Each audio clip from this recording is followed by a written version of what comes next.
Welcome to the Why Not podcast with me, Chrissy Hawkins. In a world where everybody asks you why, I'm here to ask why not. So sit back and relax or walk and listen and join me on this journey as we try to answer this never-ending question: what makes people say, why not?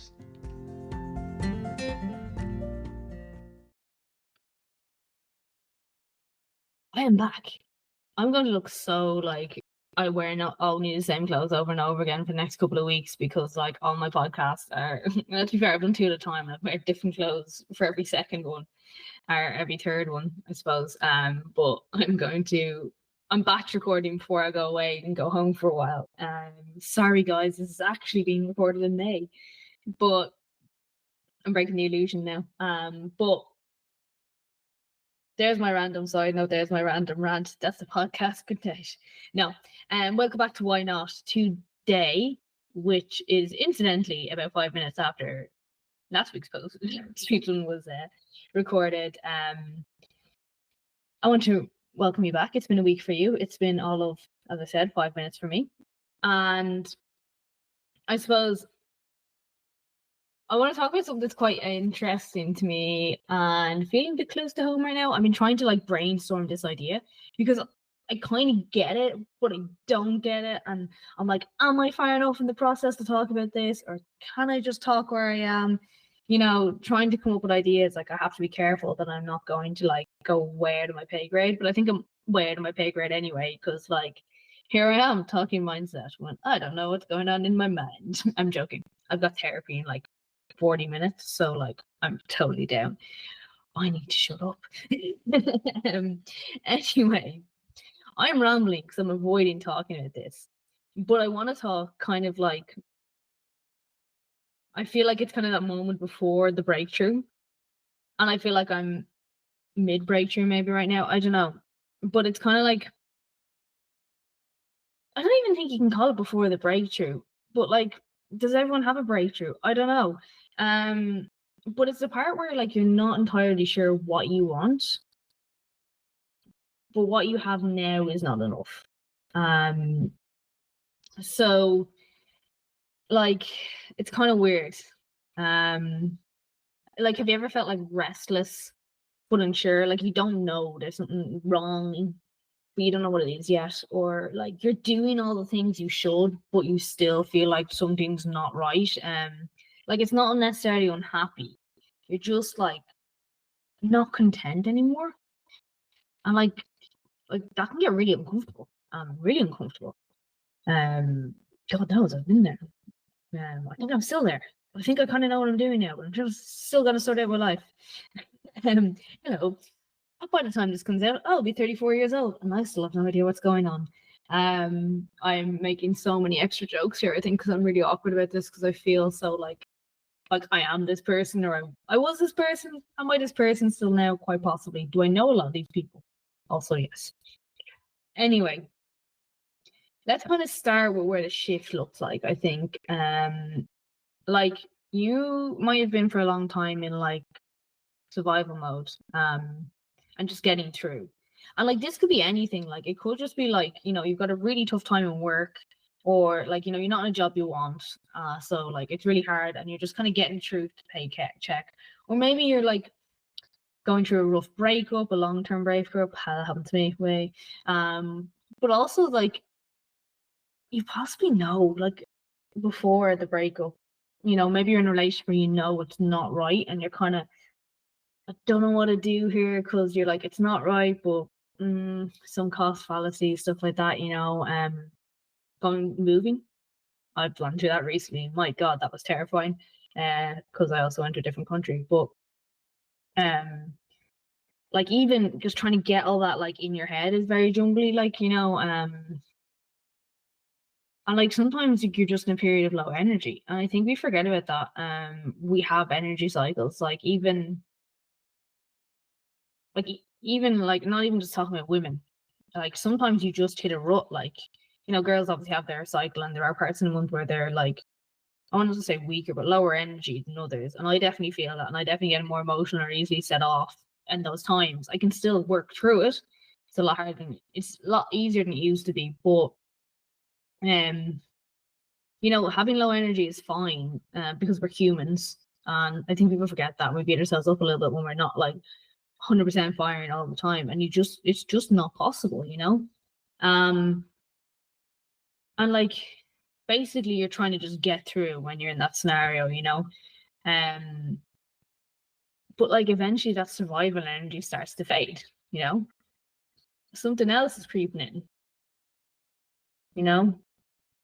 Like, as I said, like you've gotten through this, but you're like, do I need to keep doing this? Should I keep doing this? Can I not have more? And you want more. You start to want more. But like you don't want to admit it, you know? Because you might even know what more is, you know what I mean? Maybe you want to change jobs, or maybe you want to leave the relationship, or maybe you want to pound 5 coffees in a row and get a lot of energy. I'm only joking, the last one. But like it doesn't necessarily mean that you need like more money or a house or stuff like that. Like maybe you're looking for more connection. Maybe you don't have enough social connections. Maybe you like in a relationship or whatever. Like maybe you want to be more creative. Maybe you're working at a 9 to 5 that like sucks the soul out of you, and you want to like draw or play music, or just feel more fulfilled. And like it's really hard to describe what fulfillment is because it's different for everyone. But like maybe you just want a bit more peace, you know?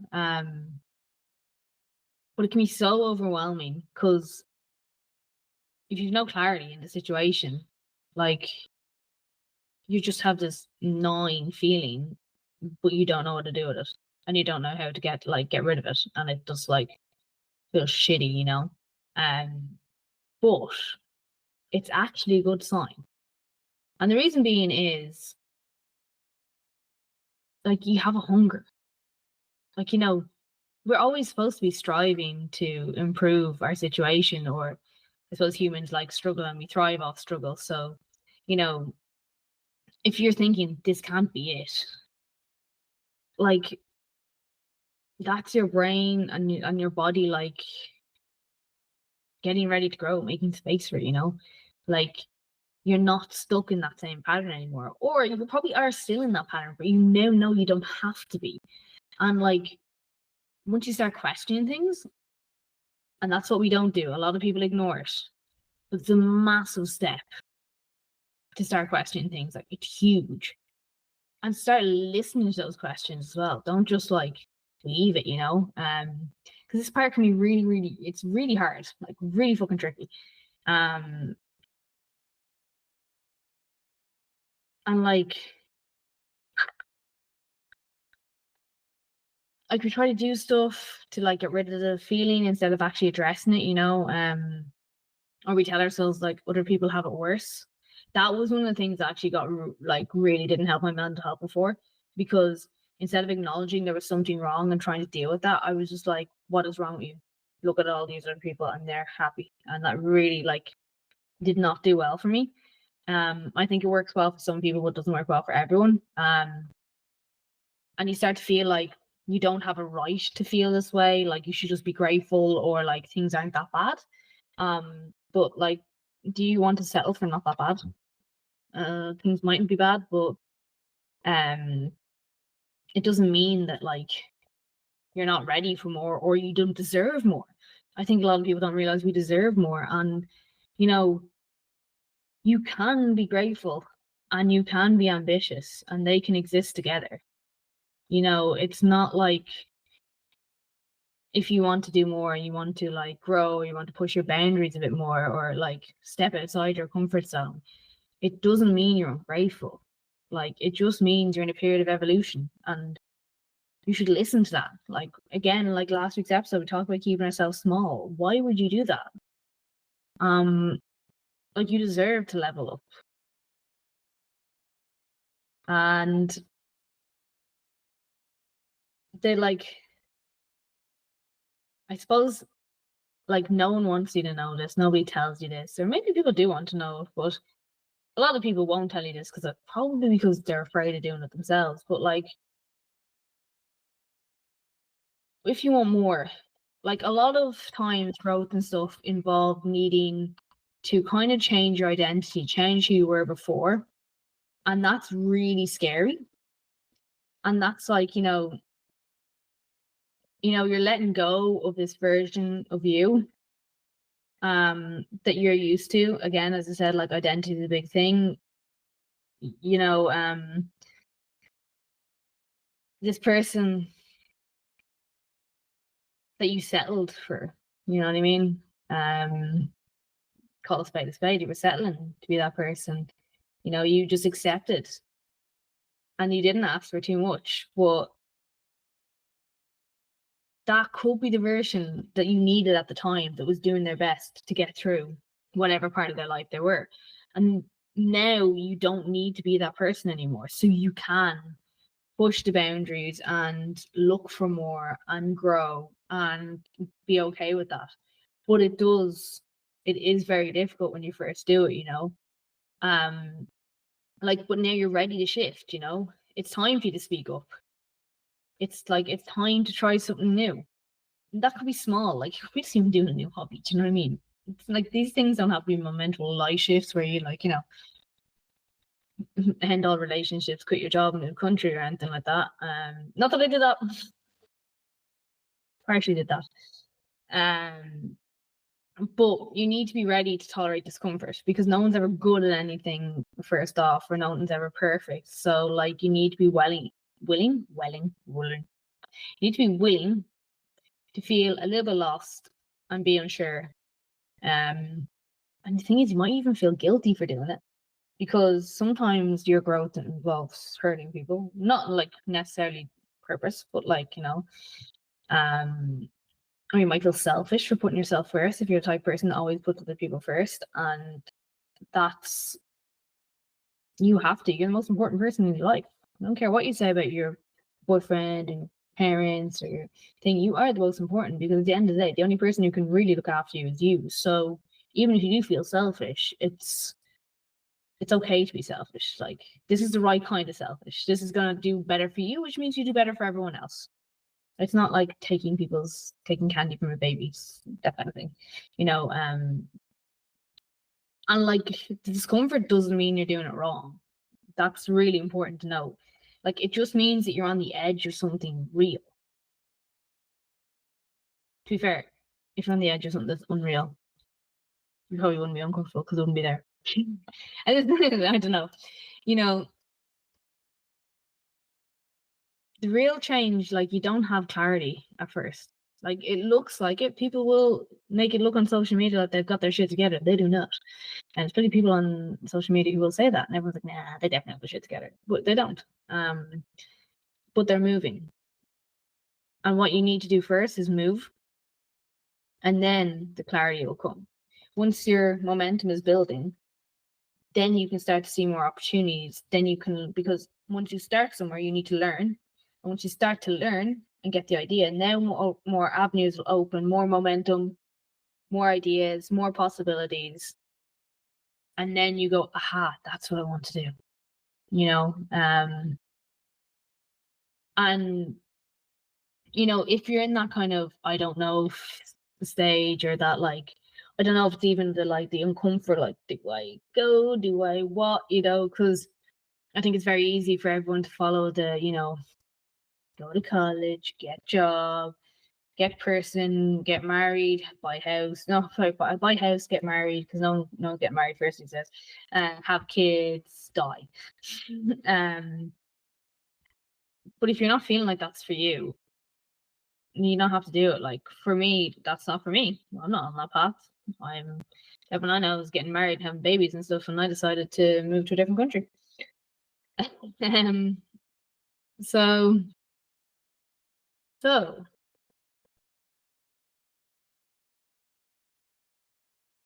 this could all look like a mess because I'm having computer issues, but what can we actually do with this feeling? Well, the first thing you can do is give it a name. Like, even just saying, I think I want more, can be super powerful. Like, let it breathe, like, you don't have to take massive action. You don't take any action first. Acknowledging it is a big thing as it is, just start noticing what lights you up. What makes you curious, what drains you. Like, it's not necessarily like what lights you up. Start to acknowledge what doesn't, what drains you, and like write it down or voice note it. Use ChatGPT, have a chat with it. Don't let it be your therapist though, because it can be a bit difficult. And then even just like walk and think. Just you can do all of these or none of these, or do like a combination of them. If you do none of them, you'll probably get nowhere. But you have to start with that, like, giving it a name and trying to figure out where you're feeling on this. And then you just pick one small thing that feels aligned with it. Like when you figured out what it is, like you just need to pick one small thing. Like, what is that thing you're craving? What is that more that like you want? And what small thing can you do to bring it for that? It could just be like signing up for class, joining the sports team. I joined rugby last year, absolutely woeful at it. Started to get the idea of it, and then I left the country. So that was fun. Maybe you can just like say no to something you ever said, like not people pleasing so much, putting yourself forward. Isn't that wild? Or just like, going into new things, putting yourself in new places, trying new routines, just doing things that test you. You can find out. You might find out, I don't like that actually. That's not a bad thing, because that's information. That's not what you're going for. It's not a failure if you do it. It actually gives you more information. Okay, maybe that's not exactly what I wanted. However, I can now try this instead. But you also have to stay with it, because I can attest to this. The path is very, very rarely linear. Like, there's a lot of second guessing. There's a lot of little wins. There's a lot of backward steps. But every small shift, it's that compound effect. It makes a difference. They matter. Things are bigger, things are bolder, things are different every time. So do not, as I said, do not take things that don't work out as a loss. It's actually a win, because now it's not what you want. But the little things that you do each time are really going to make a huge difference. I'd love to hear anyone who's been in this situation, because I definitely was, and I ignored it for a long time, and it took a big break in a different situation for me to realize it. And it flipped everything on its head, and it made making decisions at a later date in other situations a lot easier for me. So I don't know. I think other people have been in the situation. Maybe you're still in the situation. If you want, you can drop me a message and chat about it. I'd love to hear from people who are listening to the podcast. But obviously, it's up to you. It's a hard place to be in. I don't expect anyone to just bear all with me, But if you want to have a chat or even share how you feel about the podcast, or comment on Spotify, you can also find me on Instagram and TikTok. So it's at Strong the Saddle with an _ at the end for my Instagram, because somebody got there first. And then it's at Strong the Saddle without the _ on TikTok, because I got there first. And if you want to find out more about working with me in any way, shape, or form, you can find out more on www.chrissyhawkins.com, which is my website. But yeah, just remember as well, if you're in that in-between place, because I'm still there, I see you, I feel it, you're not lost. You're just expanding. And anyway, who needs a map? But it's something to be proud of. And keep going. So I hope you enjoyed. And we will catch up in the next one. I've never said that before. But anyway. I really do appreciate everybody who listens to this podcast. So if you please could help me with the algorithm and leave a review on Apple Podcasts or Spotify. And even, if you want to reach out and suggest topics for me, I'd be delighted to hear from you. Drop me a DM on Instagram or TikTok. And thanks again for listening.